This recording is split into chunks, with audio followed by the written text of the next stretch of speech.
एक बार महात्मा बुद्ध अपने शिष्यों के साथ तीर्थ यात्रा के लिए जा रहे थे। चलते चलते रास्ते में एक गांव आया। महात्मा ने कहा, आज का विश्राम इसी गांव में करते हैं। ये कहकर शिष्यों सहित उस गांव में चले गए।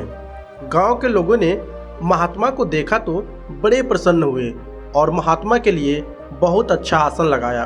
सभी अपने अपने घरों से अच्छा अच्छा पकवान बनाकर लाए।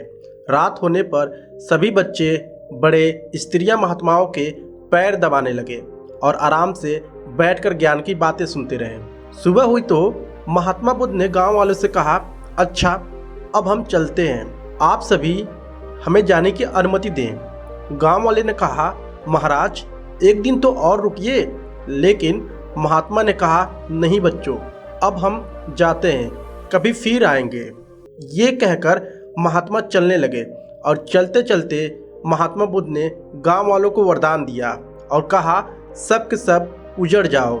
ये वरदान देकर महात्मा चले जाते हैं। चलते चलते शाम हुई तो एक दूसरे गांव में पहुंचते हैं। वहां पहुंचते ही बच्चों का बड़ा सा झुंड दौड़ा आया और महात्माओं को चारों तरफ से घेर कर कोई मिट्टी फेंकता तो कोई कीचड़ फेंकता। सारे शोर मचाने लगे।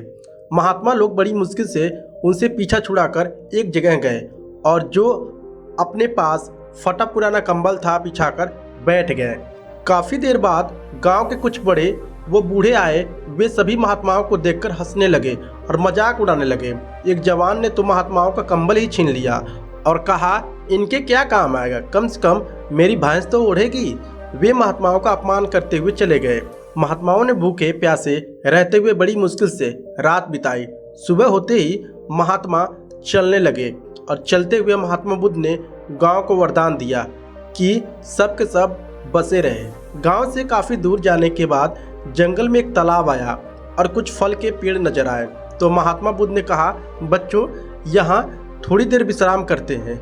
वहाँ महात्मा लोग फल खाते हैं और तालाब का शीतल जल पीते हैं। तब एक शिष्य ने कहा, महात्मा क्षमा करें, हमें एक बात खटक रही है, आप नाराज ना हो तो हम पूछ सकते हैं। तब महात्मा बुद्ध ने कहा, बोलो बच्चों, क्या जानना चाहते हो। शिष्य ने कहा, जिस गांव में हमारी अच्छी सेवा हुई वहां के कितने लोग अच्छे थे, उन लोगों को तो आपने वरदान दिया कि उजड़ जाओ, और जिस गांव में हमारा अपमान हुआ उन लोगों को आपने वरदान दिया कि बसे रहो। ऐसा क्यों महाराज। तब महात्मा बुद्ध बोले, देखो बच्चों, पहले गांव में कितने अच्छे विचारों के आदमी थे। वो आदमी उजड़ जाएंगे तो दुनिया के कोने कोने में फैल जाएंगे और जहां भी जाएंगे सभी को अच्छे विचार सिखाएंगे। इसलिए मैंने उनको उजड़ जाने का वरदान दिया।